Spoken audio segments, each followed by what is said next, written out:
Yes, my dear friends, let's continue. Last day we were discussing about that alcoholic जो direct Indra भगवान के पास पहुंच जाते थे और मैं उसे खोजने चला गया था भाई। चलो चलो आज कंटिन्यू करते हैं। ये बात तो मैंने आपको लास्ट लेसन में बता दिया था कि मैं दे रहा हूँ 20,000, but I am willing to pay 25,000, तो अपना सरप्लस है 5,000। तो 10 रुपया का बॉटल मेरे को हर जगह अवेलेबल है, तो मैं कहीं पर भी 25 रुपये देने का सोचूंगा ही नहीं। बट क्योंकि मैं राजस्थान में हूँ, रेगिस्तान में हूँ, पानी का बॉटल दूर दूर तक नहीं नजर आ रहा है, तो मैं 25 रुपये तक देने के लिए रेडी हूं। बट वो भैया 20 रुपये में मिल गया तो सरप्लस आया। और अगर पानी का बॉटल हर जगह अवेलेबल है तो मैं भैया सोचूंगा ही नहीं ना, 10 की जगह 11 भी देने का नहीं सोचूंगा। Is it clear? Then consumer surplus is equal to what a consumer is ready to pay minus what he actually pays. तो इज रेडी टू पे 25 रुपये क्योंकि पानी का बॉटल अवेलेबल नहीं है। ही पेज 20 रुपये, सरप्लस 5 रुपया। बट शहर में जहां उसको फ्री में पानी मिल रहा है, ठीक है, घर पे बैठा हुआ है, फ्री में पानी मिल रहा है, तो वो क्या कुछ भी देगा? He is not willing to pay anything. यार घर पे है, सुनो एक गिलास पानी भेजो। ऑफिस में घंटी बजा, टंग टंग, get me glass of water, ठीक है, तो वहां तो सोच भी नहीं रहा यार। हर यूनिट का प्राइस तो 5 ही रुपया है, और हर यूनिट में उसको कहीं ना कहीं 10 यूटिलिटी, कहीं 9, कहीं 8, तो बस जब तक वो 5 इज इक्वल टू 5 नहीं होगा तब तक वो खरीदता रहेगा। वही चीज़ लिखा हुआ है दोस्त। अगर प्राइस 20 रुपया है, प्राइस तो चेंज नहीं होगा, 20 का 20 ही रहेगा। यहाँ इसको मिल रहा है यूटिलिटी 30 का, तो सीधा बात अभी ही इज़ विलिंग टू पे 30 क्योंकि यूटिलिटी 30 का मिल रहा है। बट दे कितना रहा? 20, तो 30 minus 20 consumer surplus 10, 28 minus 20 surplus 8, 26 minus 20 surplus 6, 24 minus 20 surplus 4, 22 minus 20, और यहाँ 20 और 20, तो यहाँ ये इक्विलिब्रियम पे है, ठीक है, दिस इज इक्विलिब्रियम। और यहाँ तो भैया उससे सरप्लस मिलेगा ही नहीं और वो खरीदेगा भी नहीं। यूटिलिटी 18, पेमेंट प्राइस 20, नहीं खरीदूंगा।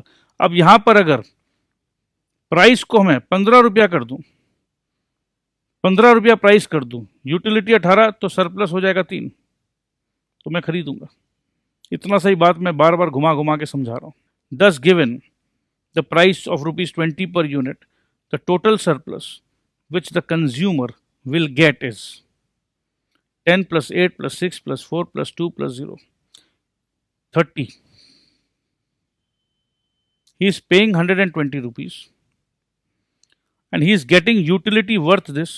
टोटल यूटिलिटी यहाँ आएगा 30, यहाँ आएगा, इसको ऐड करना बस 58, 58 plus 26 would be 64, 74, 84, 84 and 24 would be 88, 98, 108, 108 and 22 should be 130, and 130 plus 20 would be 150.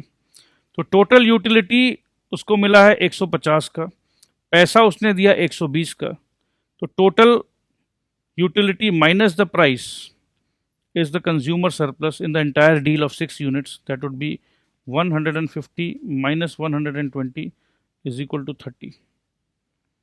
ऐसे भी कर लो। देखो मैं आपको ये इसलिए बता रहा हूँ क्योंकि आपको कैसे भी कुछ भी एमसीक्यू पूछ ले, आपका कॉन्सेप्ट अगर क्लियर है तो आपको कोई डरने वाला बात नहीं है। और बहुत सिंपल कॉन्सेप्ट है, सिंपल, बहुत एक्सेसिव सिंपल है, बट क्वेश्चंस जो है वो बच्चे कहीं ना कहीं कंफ्यूज हो जाते हैं। तो इस सिंपल कॉन्सेप्ट को मैं और अच्छे से इसलिए बार बार पढ़ा रहा हूँ क्योंकि बहुत तकलीफ होता है दोस्त कि इतना सिंपल चैप्टर में से अगर आपने कुछ क्वेश्चन को गलत करके आ गया तो आपको भी तकलीफ होगा, मेरे को भी तकलीफ होगा। On the X axis we measure the amount of the commodity, ठीक है जी, and on the Y axis the marginal utility, ठीक है जी, and the price of the commodity. तो प्राइस एंड मार्जिनल यूटिलिटी कहां पर? वाई एक्सिस पे। MU is the marginal utility curve, ये वाला, which slopes downwards, indicating that as the consumer buys more units of the commodity, its marginal utility falls. If OP is the price that prevails in the market, OP ये price है, OP मतलब यहाँ से यहाँ तक।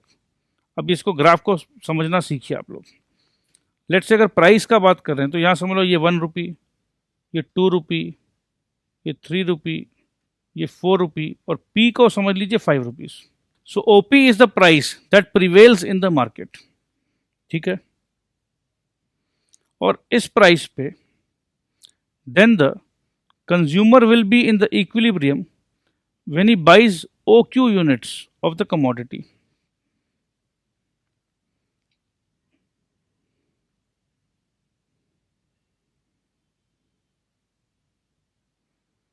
अब जैसे अपने यहां पर देख रहे हैं इस ग्राफ में इक्विलिब्रियम पोजीशन पे, इस पोजीशन पे जहां 20 रुपया है, प्राइस भी 20, यूटिलिटी भी 20, सरप्लस 0, तो इस सिचुएशन पे 1 2 3 4 5 6 यूनिट्स ये खरीद रहा है, ठीक है। अब यहां पर भी यही लिखा हुआ दोस्त, if OP is the price that prevails in the market, OP is the price that prevails in the market. क्या हम लोगों को ये 1 2 3 4 5 का प्राइस का वैल्यू था? सोच के देखिए, सोच के देखिए, क्योंकि ग्राफ बना रहे तो चलो हमने 1 2 3 4 सब कुछ कर दिया, बट दोस्त हम जब मार्केट में जाते हैं तो हमारा प्राइस तो फिक्स है, राइट और रॉन्ग? हमारा प्राइस तो फिक्स है। हम तो कमोडिटी ले रहे हैं 1 2 3 4 5 6, बट मेरा प्राइस तो इसी जगह पे फिक्स है। क्या ये छोटा सा बात आपको समझ में आया? हाँ जी सर, हमारा प्राइस तो ओपी फिक्स्ड है, ठीक है। ओपी हमारा प्राइस फिक्स्ड है। अब if OP is the price that prevails in the market, then the consumer will be in the equilibrium when he buys OQ units. अब समझ लो यहां पर जैसे हमने देखा है कि प्राइस फिक्स है, लेट्स से ये प्राइस फिक्स जो है ये 20 रुपया प्राइस फिक्स है अपना, यहां पर इसी टेबल को ही हम रिप्रेजेंट कर रहे हैं दोस्त। प्राइस फिक्स है 20 रुपया, हाँ जी प्राइस फिक्स है। तो हम इसमें भी 5 रुपया के जगह अगर मैं 20 रुपया लिख दूं तो आपको कोई एतराज है? नहीं सर, हमें क्या एतराज है। तो चलो भैया 20 रुपया प्राइस फिक्स्ड है, ठीक है। और इस 20 रुपये के फिक्सिंग वाले प्राइस पे ये कहीं ना कहीं, दोबारा से मैं बोल रहा हूं, इस जगह पे ये इक्विलिब्रियम पे आता है। मतलब 20 रुपये के प्राइस पे ये मैक्सिमम कितना यूनिट परचेज करेगा ये बताइए। ये 20 रुपये के प्राइस पे ये 1 unit, 2 unit, 3 unit, 4 unit, 5 unit, 6 unit, 7वां यूनिट क्यों नहीं परचेज करेगा ये बताइए पहले आप। 7वां यूनिट क्यों नहीं परचेज करेगा? सर ये नहीं परचेज करेगा क्योंकि यहां पर उसको यूटिलिटी 20 रुपए से कमती मिल रहा है। तो क्या हम और आप दोनों मिलकर इस बात पे तय कर लें कि 20 रुपये का प्राइस, जो कि ग्राफ में 20 रुपये के प्राइस को हम ओपी कह रहे हैं, ओपी, ओपी मेरे प्यारे ओपी, तो ओपी है 20 रुपया। कोई दिक्कत है आपको? नहीं जी। और ये जो ओ क्यू है,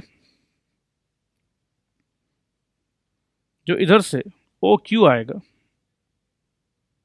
ठीक है, थोड़ा सा मैं ऐसे ही कर रहा हूं। अगर let's say this point is Q, तो ये कितना होगा? ये क्यू जो है ये 7 होगा, 8 होगा? नहीं सर, ये क्यू 6 होगा, 6। क्यों? क्योंकि हम 1 2 3 4 5 6 7th यूनिट हम परचेज नहीं कर रहे हैं। At what price? At the price OP, OP. अगर सर प्राइस गिर जाए,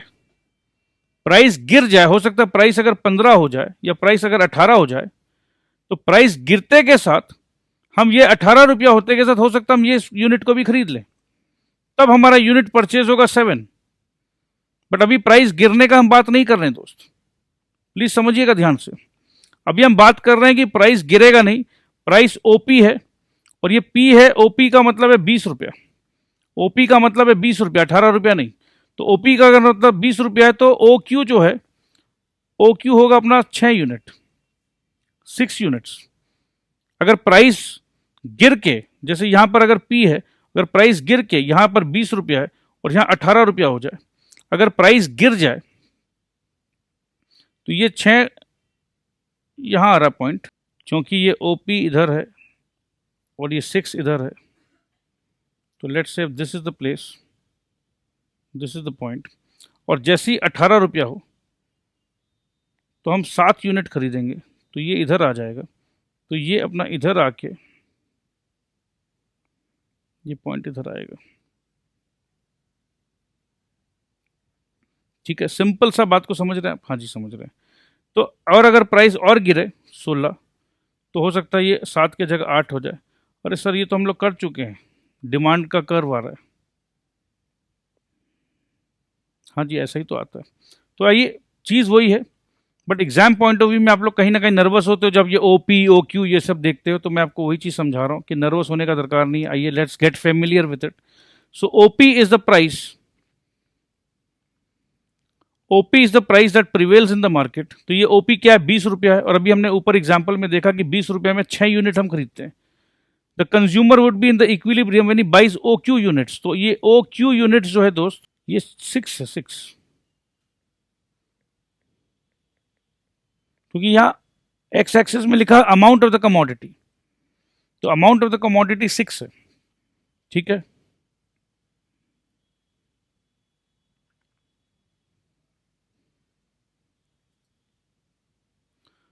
अब अगर मैं आपको एक बात बताऊं ये भाई साहब शुरू में इनको यूटिलिटी मिल रहा था, समझ लो 30 रुपए का। ये जो है 30 रुपया है, ये 28 रुपया है, ये 26 रुपया है, 24 रुपया है। तो एक ज़माने में he was willing to pay higher price, he was willing to pay higher price, he was willing to pay higher price, he was willing to pay higher price. Last में आते आते he is ready not to go below this.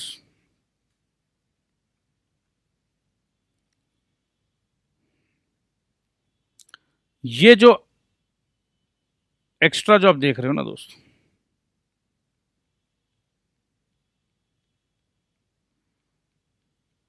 क्योंकि ये 30 रुपए तक देने के लिए रेडी था, 28 रुपया देने के लिए रेडी था। This is called graphically consumer surplus.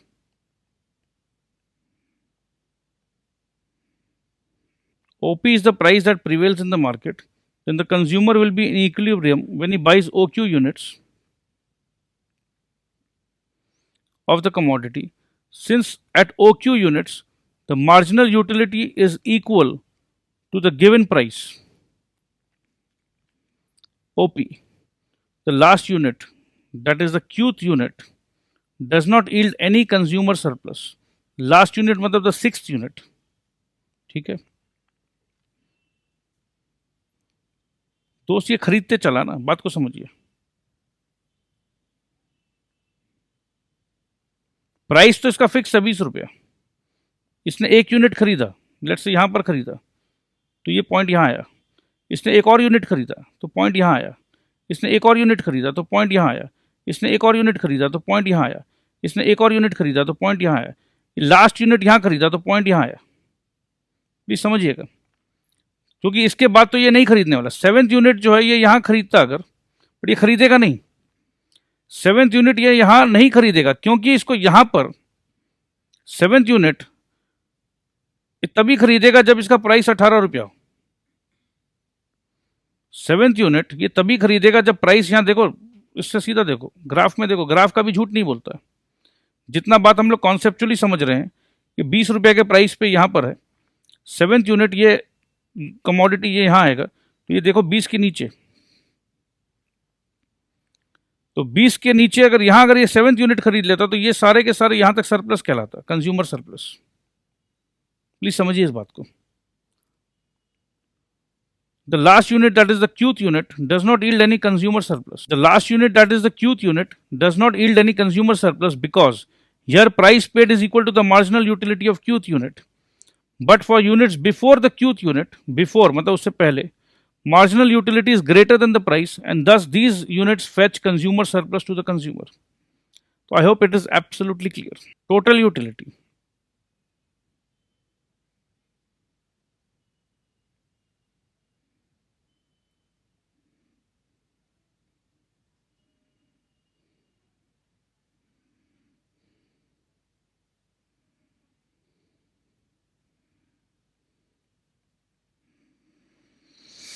क्या समझ में आया दोस्तों? Total utility. कंज्यूमर देता कितना? कंज्यूमर हरे हरे नोट कहां तक देता? इस पॉइंट तक, 20 रुपया।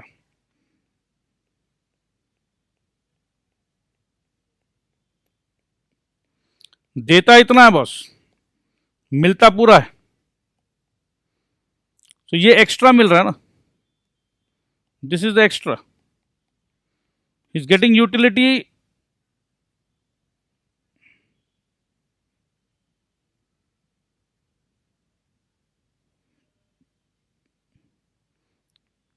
इज पेइंग दिस मच,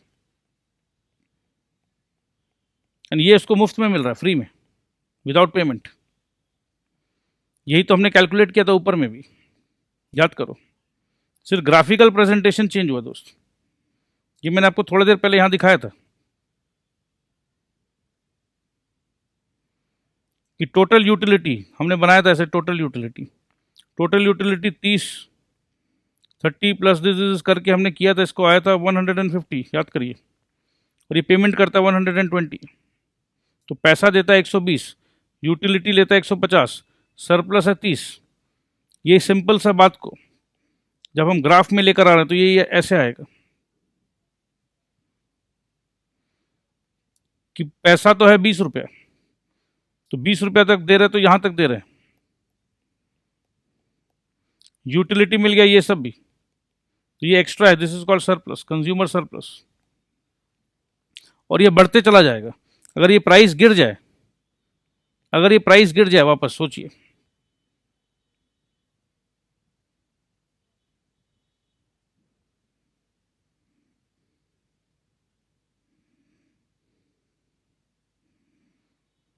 अगर प्राइस गिर जाए, ये 20 रुपया था, प्राइस अगर हम गिरा दे 15 रुपया कर दें, तो ऑटोमेटिकली क्वांटिटी जो है मेरा यहां पर है, क्वांटिटी डिमांडेड आगे चला जाएगा।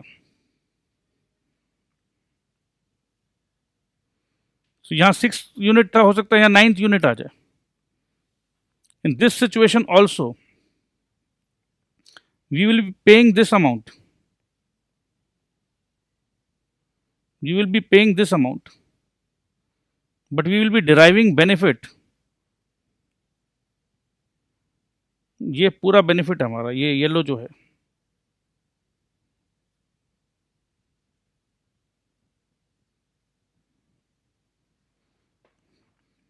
सो पेमेंट है इतना, दिस इज द पेमेंट या this is the price, and this is consumer surplus.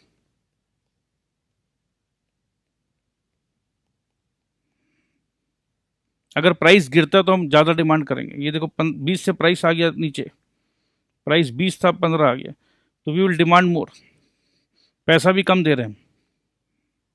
It is often argued that this concept is hypothetical and illusory.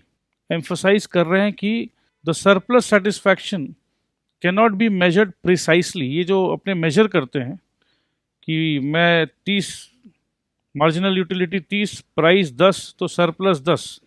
तो पॉइंट ये है कि how will I exactly measure the satisfaction, कि ये 30 है या 31 है या 32 है या 29 है, कैसे मेजर करेंगे? प्रिसाइस मतलब एग्जैक्ट। बात तो सही है। In the case of necessaries, भूखे को अगर एक रोटी मिल जाए, प्यासा को अगर एक ग्लास पानी मिल जाए, ब्रिटिशर्स लोग को देखो कैसे इंडियंस को पानी के लिए तरसाएं, तब समझ में आएगा दोस्त कि वो थोड़ा सा पानी का क्या वैल्यू है। In such a case consumer surplus is always infinite. क्या बात है। अगर कोई ब्रिटिश के जुल्म से पानी के लिए तरस रहा है और उसे पानी मिलना नहीं है और अचानक हीरो घुस के पानी पिला देता है, तो ऐसा लगता है कि अरे भाई ये तो साक्षात भगवान आ गया है। तो उस जगह पे consumer surplus is infinite, you can not measure it. तो कहीं ना कहीं लिमिटेशन में इनफाइनाइट वर्ड यूज करने का मतलब क्या है? Why are they using the word infinite? क्योंकि कार्डिनल प्रिंसिपल बोलता है something which you can measure. Infinite मतलब है कि भैया जो कभी खत्म ही नहीं होता, क्या मेजर करोगे? ठीक है। और ये किसके लिए बोल रहे हैं? In case of necessaries. तो ये सब याद रखिएगा, एमसीक्यू में ये सब पूछ सकता है कि in case of necessaries consumer surplus is infinite, can not be determined, और कंज्यूमर सरप्लस इज 50 और नन ऑफ द अबव। तो ध्यान रखना दोस्त, the consumer surplus derived from a commodity is affected by availability of substitutes। अगर चाय के साथ साथ बगल में अगर कॉफी का भी काउंटर है तो भैया हो सकता है मैं कॉफी पीने जाऊं, बट क्योंकि कॉफी नहीं है तो भैया चलो भाई चाय क्या खराब है, अरे भाई क्या बात है चाय, अरे हाँ चाय वाला चाय दीजिए। बट अगर कॉफी दिख जाए ना तो चाय को मैं पूछूं तक नहीं, मतलब चाय से मेरे को कोई सेटिस्फैक्शन मिलना ही नहीं है क्योंकि कॉफी दिख गया। So the consumer surplus derived from a commodity is affected by the availability of substitute। ऐसा हो सकता है कि चलो 10 रुपया का चाय, 20 रुपया का सेटिस्फैक्शन, बट वही 10 रुपया का कॉफ़ी में 100 रुपया का सेटिस्फैक्शन। बट क्योंकि कॉफ़ी नहीं है तो हम 20 रुपया का सेटिस्फैक्शन लेकर 10 रुपया का चाय खरीद ले रहे हैं। क्लियर? बट अगर कॉफ़ी मिल जाए तो 10 रुपया का चाय और 10 रुपया का कॉफ़ी, तो कौन बेवकूफ़ है जो 20 रुपया का सेटिस्फैक्शन लेगा और चाय पिएगा? मैं तो 10 रुपया खर्चा करके कॉफ़ी में मेरे को 100 रुपया का सेटिस्फैक्शन मिल रहा है तो मैं कॉफ़ी पीऊँगा। There is no simple rule for deriving the utility scale of articles which are used for their prestige value, example diamonds। कैसे निकालेंगे भैया यूटिलिटी का स्केल? मुश्किल है, क्योंकि ये प्रेस्टीज वैल्यू है। किसका प्रेस्टीज? अपना प्रेस्टीज। और मैं अपना प्रेस्टीज को तो भैया इनफाइनाइट तक समझूंगा। कोई भी व्यक्ति अपना प्रेस्टीज को न्यूमेरिकल टर्म्स पे निमित करेगा क्या?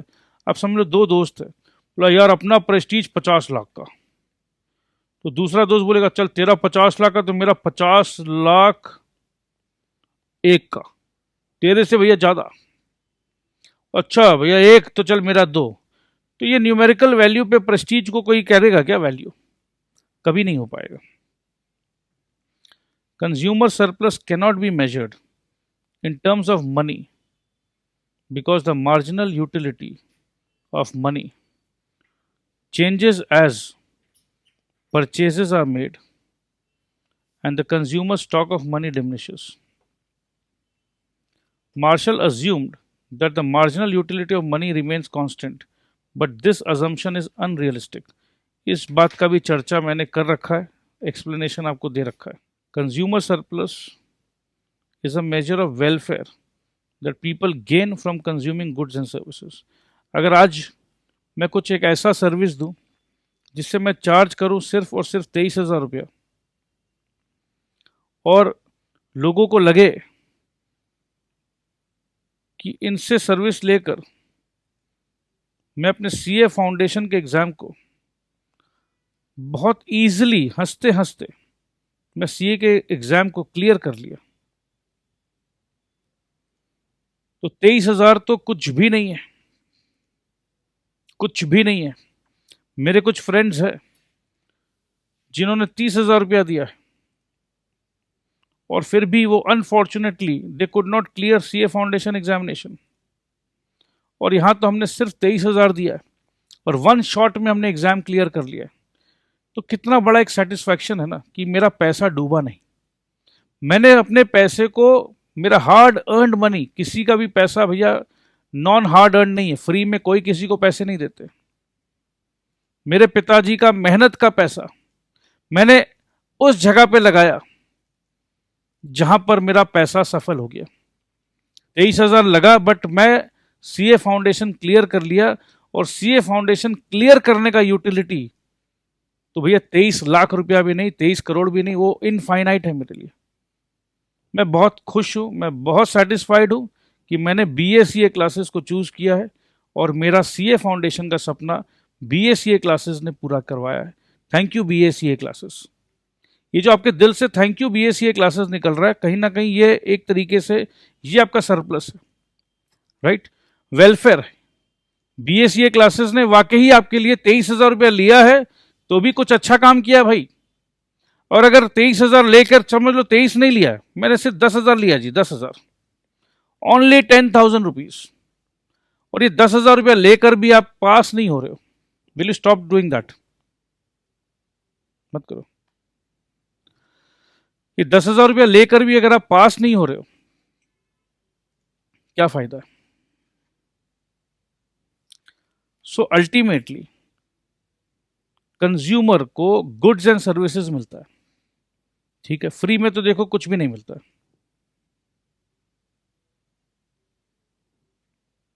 तो मैं कह रहा था दोस्त, फ्री में किसी को कुछ भी नहीं मिलता। We all need to pay for our goods and services. But हर मैन्युफैक्चरर को यह ध्यान रखना चाहिए कि आपका कंज्यूमर आपके प्रोडक्ट्स एंड सर्विसेज को जब वो खरीदेगा तो उसके अंदर में एक खुशी का लहर होना चाहिए।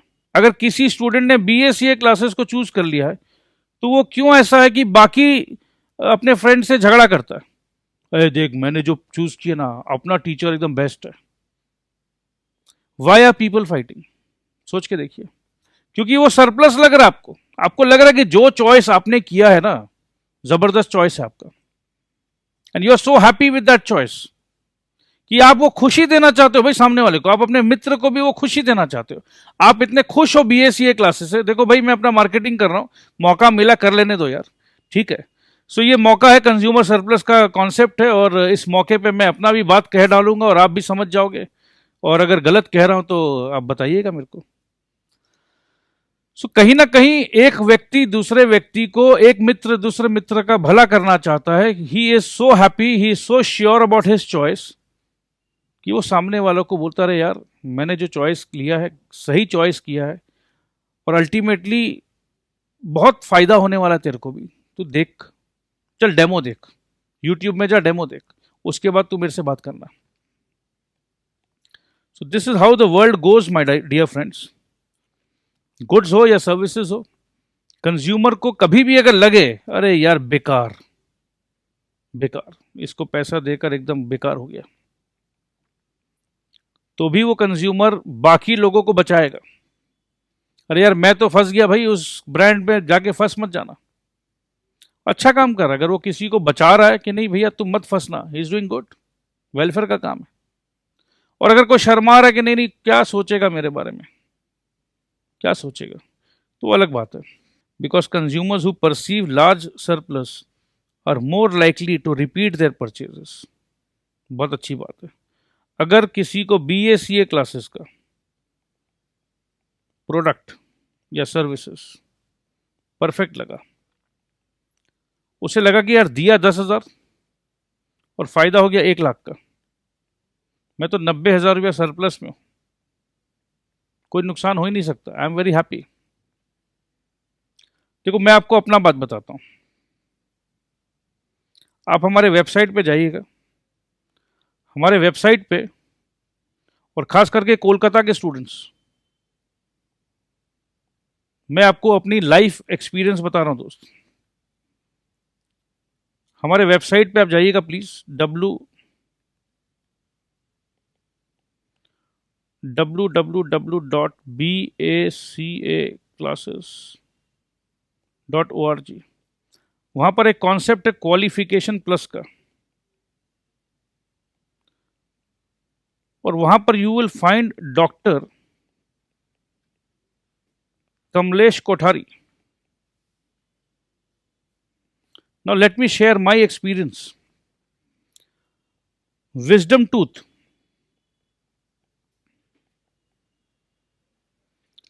विजडम टूथ का एक्सट्रैक्शन कराना था मेरे को, और बहुत जबरदस्त कॉम्प्लिकेटेड सर्जरी था। मुझे तो यहां तक बताया गया था कि ऑपरेशन थिएटर में ले जाकर आपका काम करना होगा। एस्थेटिका बोलकर एक क्लिनिक है इनका, डॉक्टर कमलेश कोठारी का। मैं गया यहां पर, रिसर्च किया, पता चला कि अपोलो हॉस्पिटल से अटैच्ड है डॉक्टर साहब, और बहुत अच्छे डॉक्टर है, रिव्यूज बड़े अच्छे थे। आई वेंट टू हिम, और इतना कॉम्प्लिकेटेड एक्सट्रैक्शन को, the way he handled me, he took a good amount of money. हाँ, मार्केट के जो रेट्स है समझ लो उससे ज़्यादा ही लगा था, but satisfaction was so high. Let's say अगर मैं अज्यूम करूं, अगर मैं आपको एग्जाम्पल दूं, let's say he charge 20,000 rupees, exact याद नहीं मेरे को, तो भी अपने को सेटिस्फैक्शन भाई कम से कम 50,000 का मिला था कि नहीं यार। डॉक्टर कमलेश सुपर, क्या काम किए हैं, द वे ही हैंडल्ड मी। डर लगता है यार, वो डॉक्टर्स लोग जब वो कैसा कैसा इंस्ट्रूमेंट्स लेकर आते हैं ना, एकदम आंखों के एकदम करीब में, एकदम डर लगता है। Next time again I had to go to him for some other reason, and मैं प्राइस लिस्ट पे ध्यान ही नहीं दे रहा था। बोला डॉक्टर साहब आपके नाम पे तो यार दिल में पहले ही 30,000 रुपया सरप्लस है यार, आप क्या लोगे यार, जो लोगे ले लो यार, क्योंकि आपका जो सर्विस है, I really love you doctor साहब। And I went and told doctor साहब कि डॉक्टर साहब आई लव यू। एंड मैंने उनसे शेयर किया कि डॉक्टर साहब हमें बच्चों को ये सिखाना है कि सिर्फ क्वालिफिकेशन के पीछे मत भागो, अगर बड़ा सक्सेस जिंदगी में चाहिए तो सिर्फ क्वालिफिकेशन से नहीं आएगा, कुछ प्लस एलिमेंट चाहिए। और मैंने फील किया कि डॉक्टर साहब the way you handle your patients, इतने दिल से जो आप ट्रीट करते हो, खुशी खुशी आपका जो स्माइल है, I think that makes a difference. तो हर प्रोफेशन में, हर जगह पे कुछ प्लस एलिमेंट है, वो जानना जरूरी है। इसीलिए हमने एक ग्रुप बनाया है, क्वालिफिकेशन प्लस, एक कॉन्सेप्ट है जो डिस्कस करते रहेंगे। तो दोस्त विजिट करिएगा डॉक्टर कमलेश कोठारी को, कैलकाटा के स्टूडेंट्स। एंड यस, मैं बात कर रहा हूं डॉक्टर कमलेश से कि अगर हमारे BACA क्लासेस के कोई स्टूडेंट अगर आपको विजिट करे डॉक्टर साहब, तो भाई first free checkup, free dental checkup होना चाहिए। तो ये अभी मैंने रिक्वेस्ट किया, अभी तक वहां से अप्रूवल आया नहीं, बट जल्दी अप्रूवल आ जाएगा। ये वीडियो उनको भेजूंगा और अप्रूवल ले लूंगा। तो कोलकाता के स्टूडेंट्स BACA क्लासेस का आप ID कार्ड दिखाइए and get a free dental checkup very soon. I'm just waiting for his approval. Consumers who perceive large surplus are more likely to repeat their purchase. जब भी मुझे problem आया, dental related कुछ problem आया, एस्थेटिका चला गया, क्योंकि कहीं ना कहीं आई एम फीलिंग कि सरप्लस एक्सपीरियंस किया था मैंने। और देखो कैसा कंज्यूमर हूं मैं, मेरे को सरप्लस फील हुआ तो मैंने तो सबको बोल दिया, अरे भैया जाना तो वहीं जाना। सो this is the behaviour of a consumer. Chapter क्या है? Consumer behaviour. तो चलिए आगे बढ़ते हैं। बिजनेस मैनेजर्स जो है, जो बड़े बड़े बिजनेस को मैनेज करते हैं, अगर वो समझ जाए ना कि हमारे प्रोडक्ट में या हमारे सर्विस में कस्टमर किस तरीके से सेटिस्फाई हो रहा है या हम किस तरीके से सेटिस्फाई कर पा रहे हैं, तो हमेशा वो अपने प्राइस को प्लस एंड माइनस कर लेते हैं, राइट? ऐसा नहीं होता कि जब हम लोग किसी रेस्टोरेंट में जाते हैं और लेट्स से उसका टॉयलेट या वॉशरूम क्लीन नहीं है, ओडर अच्छा नहीं है, तो हम लोगों को बड़ा चीटेड फील होता है। बोला यार इस जगह पे मैं खाना खाने आया हूं, उसके प्लेट्स ठीक नहीं है, उसके ग्लासेस ठीक नहीं है, तो you feel very cheated and you complain. बोला क्या आपसे इतना पैसा मांग रहे हैं, किस बात का पैसा मांग रहे हैं, किस बात का पैसा मांग रहे हैं? अरे भाई मैं तो खाने का पैसा मांग रहा हूं। तो आप why are you discussing toilet, why are you discussing odour, why are you discussing the plates, the dishes, why are discussing कि आपका वेटर का कपड़ा का कलर भी देखिए एकदम, why are discussing all this? कहीं ना कहीं आपको वो सरप्लस वाला फीलिंग नहीं आया। रेस्टोरेंट में बैठ के इतना पैसा देकर आपको लगा कि नहीं यार, इससे अच्छा तो मैं कहीं रोड साइड ढाबा में खा लेता यार, कम से कम ये 500 रुपया मांग रहा है, वहाँ 150 रुपया में काम हो जाता। वहाँ 150 रुपया में आपको वो एनवायरमेंट से मतलब ही नहीं है ना, क्योंकि आप 150 रुपया दे रहे हो, यहाँ 500 रुपया दे रहे हो। मतलब कहने का मतलब है कि रेस्टोरेंट में ढाबा वाला फीलिंग और पैसा रेस्टोरेंट वाला और फीलिंग ढाबा वाला, नहीं भाई गलत बात है। सो ये सब सारा चीज कहीं ना कहीं कंज्यूमर सरप्लस से रिलेटेड है।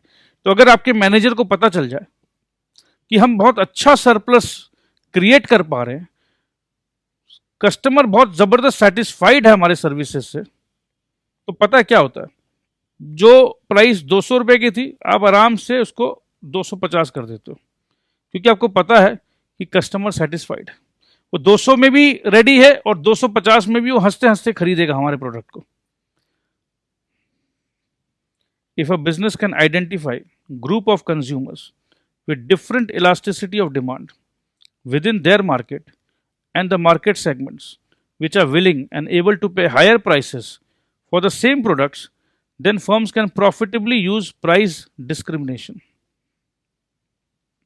अलग अलग सेगमेंट्स देख लो, चेक कर लो, और अगर आप श्योर हो कि भाई ये सेगमेंट ज़्यादा पैसा देने के लिए रेडी है, तो आप प्राइस डिस्क्रिमिनेशन कर सकते हो। अब जैसे BACA क्लासेस का अगर मैं वापस से एग्जांपल लूं, तो दोस्त हमारे इंडिया में मुंबई में, जयपुर में और बहुत सारे, लेट्स से मेट्रोपॉलिटन, अगर दिल्ली का बात करूं तो चलो दिल्ली को एक्सक्लूड कर दे रहा हूं क्योंकि दिल्ली में तो बहुत टीचर्स है।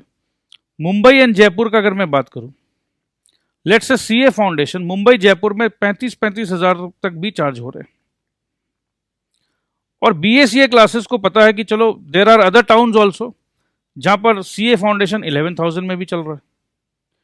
सो BACA क्लासेस को पता है हमारे सर्विसेज अच्छे लग रहे हैं स्टूडेंट्स ऑफ मुंबई, और क्योंकि मुंबई में 35,000 रुपये तक का भी चार्जेस है, तो BACA क्लासेस मुंबई के स्टूडेंट्स को प्राइस डिस्क्रिमिनेशन कर सकता है कि भैया तुम्हें तो 35,000 दे रहे हो, और जो बच्चा लेट्स से कहीं 11,000 दे रहा है, वहां का मार्केट स्ट्रेंथ 11,000 से ज़्यादा नहीं है, और उनको मैं बोलूँ भैया तुमको मुंबई वाला रेट देना है क्योंकि मेरे को तो मुंबई में 35,000 दे रहे बच्चे, तो बोलेगा सर माफ़ कर दीजिए, हमारा मार्केट तो भैया 11,000, 12,000, 15,000 का है, हम तो नहीं दे पाएंगे। तो अगर अपने को पता है कि मुंबई या जयपुर उनका परचेजिंग पावर हाई है और वहाँ का मार्केट फुल्ली डेवलप्ड है, तो भैया BACA क्लासेस को क्या करना चाहिए। अब मुंबई वाले बच्चे सोच रहे होंगे, अरे सर ये क्या बोल रहे हैं आप, हम लोगों को भी थोड़ा सरप्लस में रहने दीजिए sir. Large scale investment decisions involve cost benefit analysis which takes into account the extent of consumer surplus which the projects may fetch. समझ लो प्राइस था 2,000 रुपया और मेरा सरप्लस, मतलब मैं फील कर रहा था कि 2,200 रुपये तक ठीक है, तो सरप्लस मिला मेरे को सिर्फ 200 रुपये का, और ये भाई साहब ने प्राइस कर दिया 2,500 रुपये का। तो I am not willing to buy at 2,500 क्योंकि 2,200 मैक्सिमम था मेरे लिए। तो यही बात हो रहा है। तो स्मॉल अमाउंट जो है may no longer be willing to buy products at higher prices. Firms making such decisions should expect to make fewer sales if they increase prices. तो अब अगर प्राइस बढ़ जाएगा तो ऐसा नहीं कि उनका सेल बढ़ जाएगा, तो सेल कहीं ना कहीं थोड़ा सा कमी होगा। Consumer surplus usually acts as a guide to finance ministers when they decide on products on which taxes have to be imposed and extent to which commodity tax has to be raised. It is always desirable to impose taxes or increase the rate of taxes on commodities yielding high consumer surplus because the loss of welfare to citizens will be minimal. और मैंने बताया था इसीलिए taxes on alcohol cigarettes हमेशा high रहता है, तो ये पॉइंट भी कवर होता है। नेक्स्ट क्लास में हम चालू करेंगे indifference curve analysis. So I hope you are all enjoying the lectures. कुछ भी फीडबैक हो तो ज़रूर दीजिए, और मैं रिक्वेस्ट करूंगा हमारे स्टूडेंट्स से, एक रिक्वेस्ट है, प्लीज़ अपना एक वीडियो फीडबैक मुझे ज़रूर दीजिए। I am waiting for a video feedback, वरना आप ऑडियो फीडबैक भी दे सकते हो। I am waiting for your honest feedback और suggestions. Thank you very much, I love you all.